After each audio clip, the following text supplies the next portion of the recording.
अस्सलाम वालेकुम अजीज स्टूडेंट्स। देखिए आज का जो हमारा टॉपिक है वह परपेंडिकुलर एक्सिस थ्योरम। इससे पहले हम पैरेलल एक्सिस थ्योरम पढ़ चुके हैं। मैंने पहले भी बताया था कि ये बीएससी यानी कि जो अब डिग्री है एडीएस और बीएस प्रोग्राम, इन दोनों में ये बहुत ही इंपॉर्टेंट टॉपिक हैं दोनों। कौन से? पैरेलल एक्सिस थ्योरम और perpendicular axis theorem. Parallel axis theorem हम ऑलरेडी डिस्कस कर चुके। अब हमारा परपेंडिकुलर एक्सिस थ्योरम है।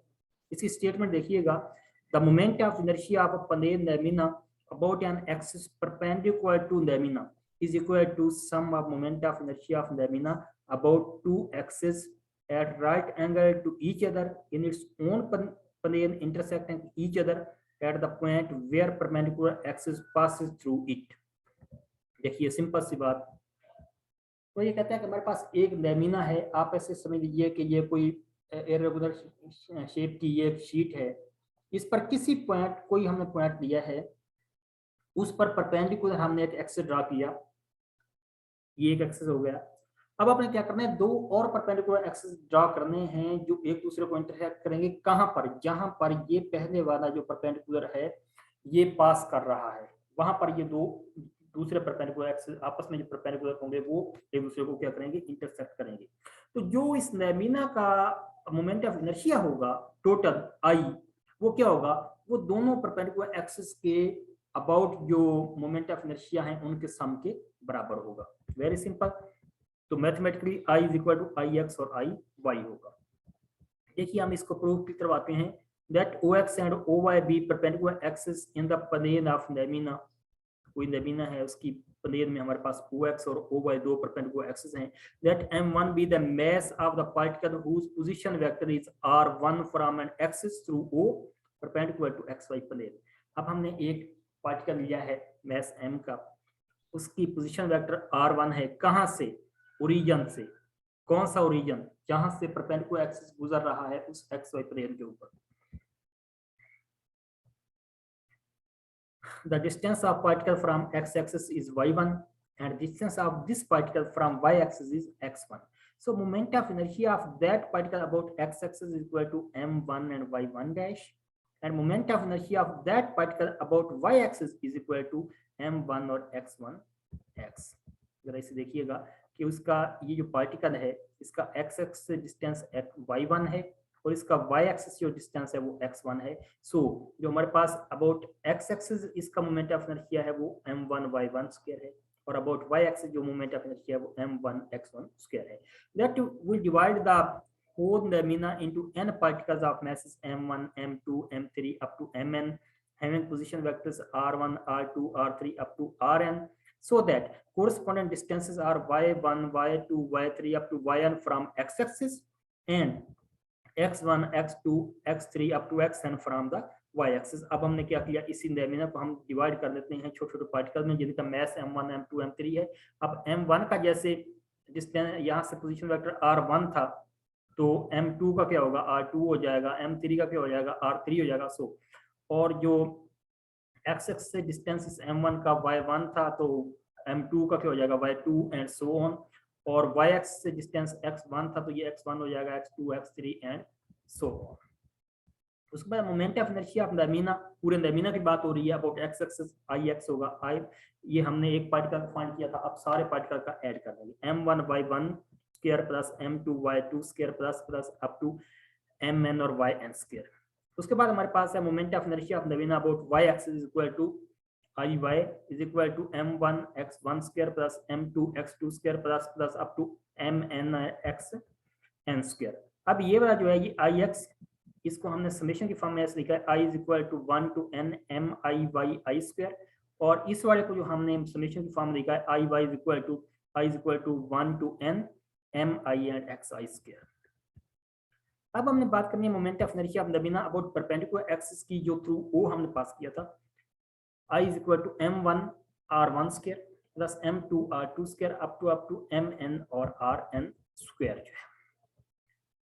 हम जरा इसमें ये करते हैं कि I is equal to m1 r square की वैल्यू r1 square की वैल्यू हमारे पास x1 plus y1 square from figure plus m2 x2 square plus y2 square plus m3 into x3 square plus y3 square and so.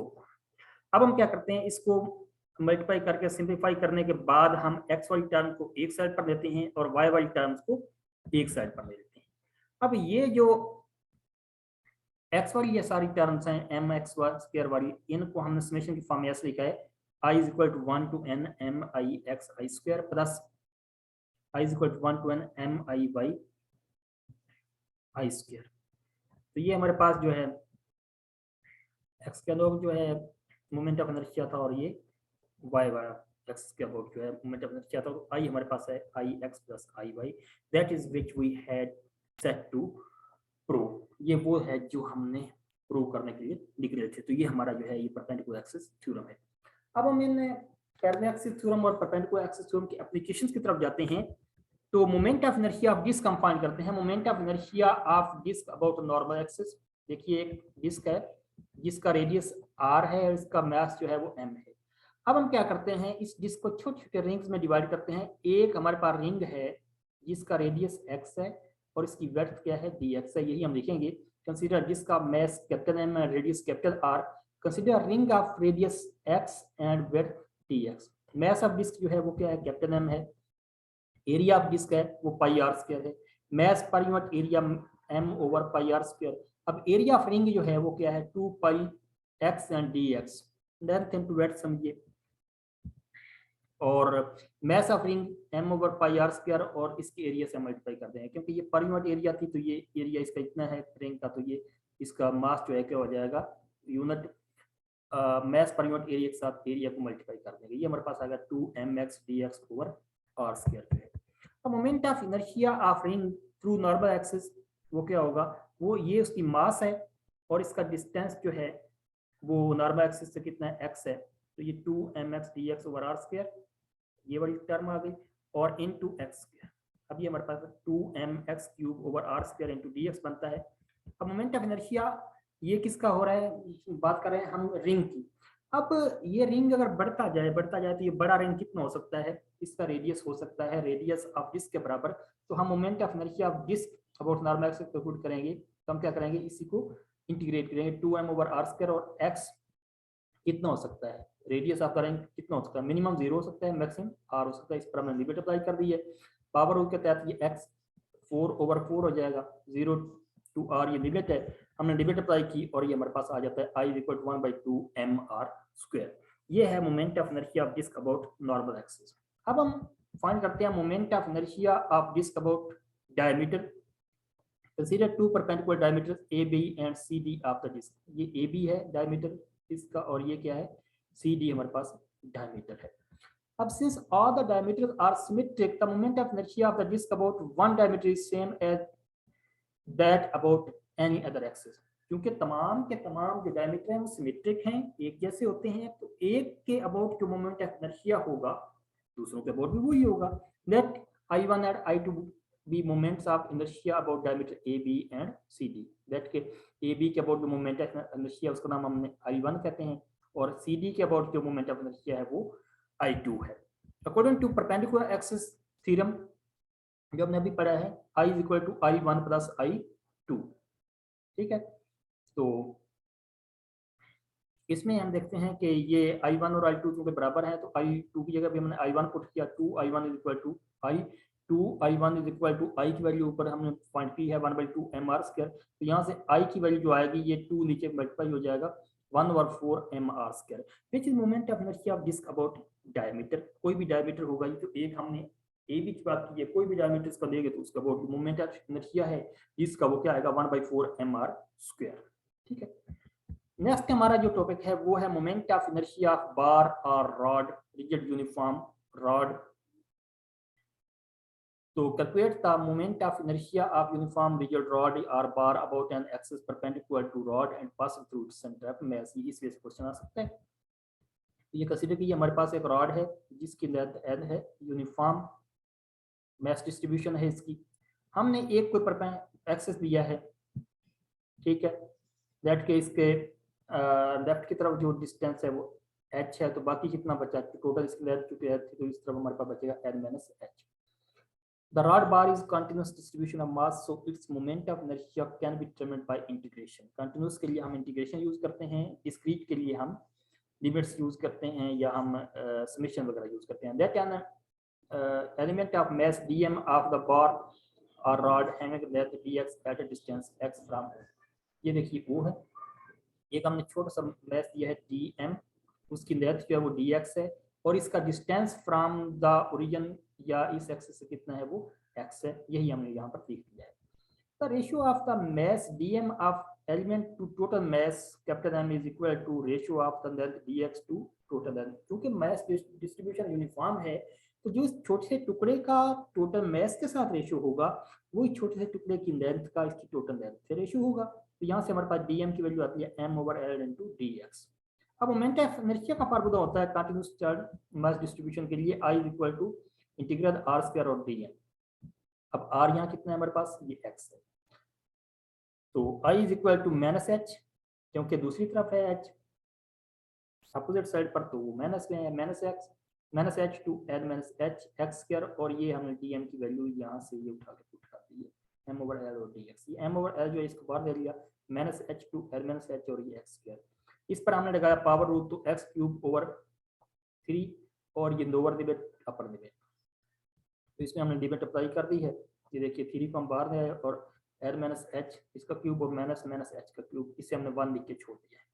अब हमने जिसके above moment of inertia find करना होगा इसमें हम value put कर देंगे।